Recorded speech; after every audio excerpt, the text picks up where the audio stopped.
Oh,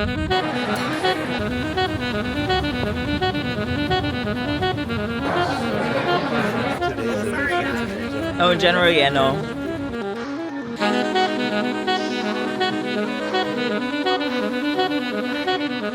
up? How you guys doing? What you guys been up to? I missed you guys so much. Where's that going? Where's that going?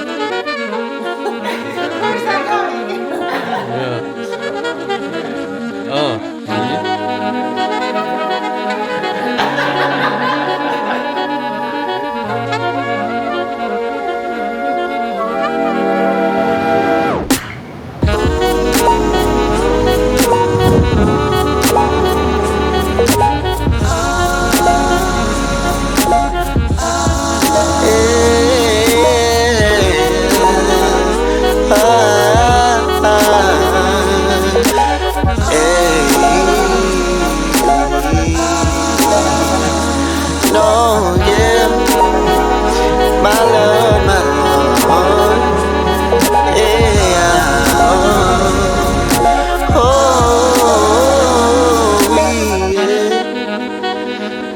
Just cheers one more time, guys. Cheers. And we're looking each other in the eyes.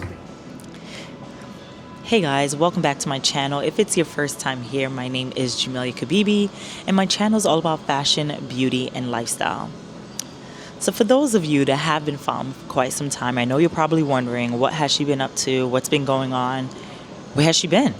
I know, and I apologize. But I was still trying to show up the best that I could by still posting shorts and reels. But I know you guys want to just hear things more in depth, right?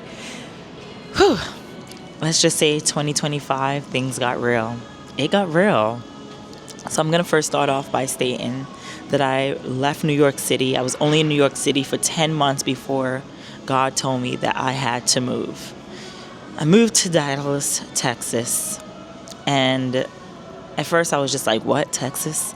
I was just like, I don't know anybody here. I do have some family, but live a little bit further out. And I was just like, this is going to be quite interesting, me moving to a new city by myself, but I took the leap of faith and I did it. So just being in a new city, and for quite some time, I definitely had to not necessarily disclose where I was. It was something that God was telling me that I had to be quiet in this season.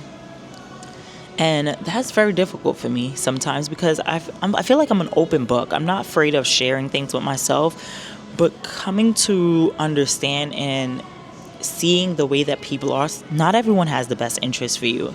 And that's something that took me a very long time to realize, because I was a very naive person. It was like, oh, this person is my friend. Oh, we're best friends and we're this and that. Just not knowing that they don't want to see the best for me. So God literally told me that I had to be quiet within that season and not share where I was. It was only specific people that I was able to share with. And yeah, so that was the first half.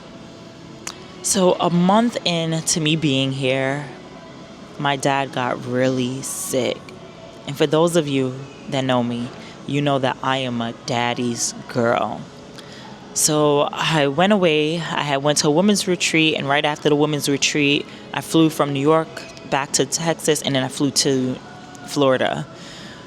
It was just so scary because the doctors were literally just giving up on my father. And there was one of the nurses and the social workers that I really had to tell them, like, you don't know the God that we serve. We serve a mighty God. They were just trying to tell us, like, oh, you got to have these things in preparation, that there was nothing else that they can do.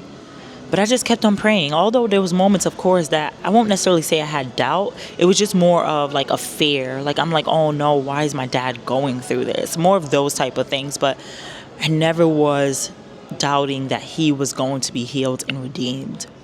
And there were so many things that they were saying, like, your dad won't be able to walk again. He won't be able to speak again. He won't be able to eat on his own. It will probably take 6 months to even a couple years.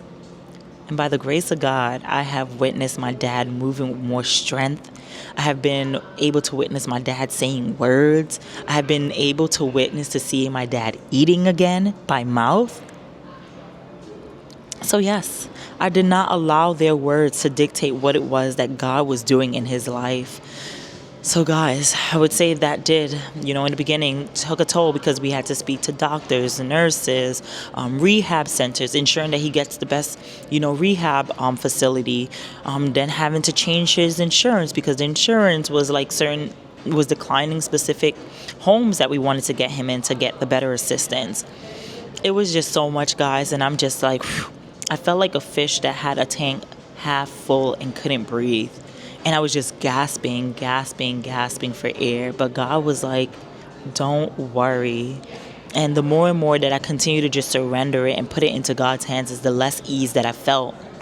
And something that I learned during this time was that I had guilt, right? I felt like, oh no, like, why should I move forward with myself? Like producing YouTube videos and doing all these type of things when my dad is facing this in this moment in time. Like, I felt like I didn't want to come on here and be a fake, but then I know my dad would want me to continue.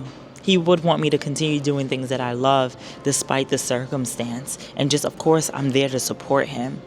But that was something a pattern, I would say, that I noticed in my life ever since I was younger. It first started off with me losing my great grandmother, that I felt like I couldn't enjoy moments because she wasn't there to share them with me or my family. And the same thing happened again when my stepfather passed away.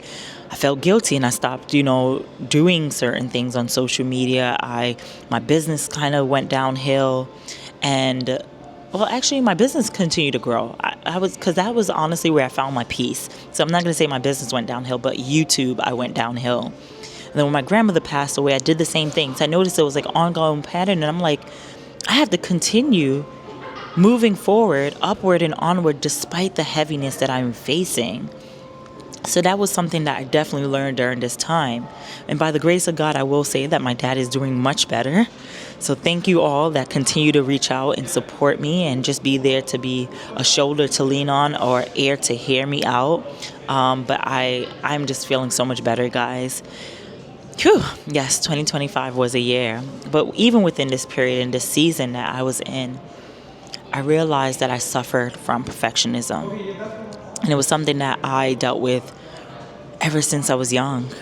Ever since I was young, like wanting to be a perfectionist. If this doesn't look a certain way, if my hair is not done a certain way, I would be extremely upset and it would ruin my whole entire day. So I can stand here today and say that I am free from perfectionism. I'm free. I am free. I was holding myself back from achieving so many things, different opportunities I was preventing myself from obtaining because I would always feel not ready. So I am free from perfectionism, guys. So God has been teaching me so much in this season of isolation. I have just met and built such amazing community here that they make me feel at home. I don't feel like I'm out of place. So I am super, super, super grateful. So yes, guys, I'm here to say that I'm here to stay. You guys are definitely going to see more of me. I can't wait to show you guys all of the great things in which I've been up to. And there was so much content, guys, that I done but did not execute. So that is no more. We are free. I am free from perfectionism. And I will continue to show up despite the heaviness. Yes. So I can't wait to see you guys next year. Enjoy.